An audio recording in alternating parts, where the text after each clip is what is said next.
지난밤에 해외 증시 마감 동향과 주요 소식들 외신 통해서 확인해 보겠습니다. 미국의 연방준비제도가 추가 양적 완화에 나섰지만 오히려 시장은 하락했습니다. 벤 버냉키 의장이 시장이 만족할 만한 신호를 전하지 못한 데에 따른 것인데요. 관련된 내용 CNN 머니 통해서 확인해 보겠습니다. 지난밤 CNN 머니는 뉴욕의 3대 지수가 일제히 보합권에서 거래를 마쳤다고 전했습니다. 연준의 추가 양적 완화 방침에 대해 긍정적인 의견을 보이면서도 버냉키 의장의 발언에는 실망감을 표한 것입니다. 이날 연준은 올해 마지막 연방공개시장위원회 회의를 갖고 내년 1월부터 매달 450억 달러 규모의 국채를 추가로 매입하겠다고 밝혔습니다. 이는 이번 달 말 종료되는 오퍼레이션 트위스트의 후속 조치로 경제가 생각보다 더딘 성장을 보이자 추가 양적 완화 카드를 꺼내든 것으로 보입니다. 앞서 지난 9월 발표한 400억 달러의 모기지 담보증권 매입도 함께 병행하며 연준의 자산 매입 규모는 매달 850억 달러로 확대됐습니다. 이와 함께 기준금리는 실업률이 6.5%를 하회하고 물가 상승률 전망치가 2.5%를 넘어설 때까지 지금의 제로금리를 이어가겠다고 전했습니다.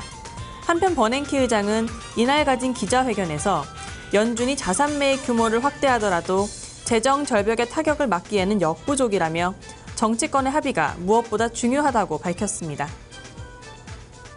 현재 미국에서는 재정 절벽을 막기 위한 세금 인상과 지출 삭감에 대한 논의가 한창인데요. 이 가운데 지난달에도 미국의 재정 적자가 소폭 늘어난 것으로 나타났습니다. 관련된 내용 마켓워치 보도입니다. 간밤 마켓워치는 지난달 미국의 재정 적자가 1,720억 달러를 기록했다고 밝혔습니다. 정부가 1,620억 달러의 수입을 걷어들인 반면 3,340억 달러의 지출을 한 것입니다. 지난 10월 시작된 2013 회계년도의 첫 두 달간 누적 적자 규모 역시 2,920억 달러로 지난해 동기 대비 24% 늘었습니다. 한편 이날에도 재정 절벽에 대한 공방이 오갔는데요. 존 베이너 하원 의장은 오바마 대통령은 여전히 세금 인상에 관심을 기울이고 있다며 심각한 의견 차이를 보이고 있다고 지적했습니다. 에릭 켄터 공화당 하원 원내대표도 더 이상 정치 게임을 해서는 안 된다며 오바마 대통령과의 협상을 촉구했습니다.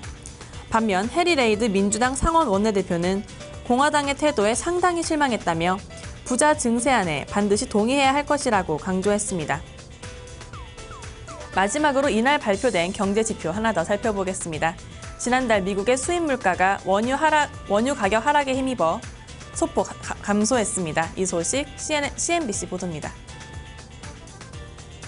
현지 시간으로 12일 CNBC는 미국 노동부가 발표한 11월의 평균 수입 물가가 전달보다 0.9% 하락했다고 전했습니다.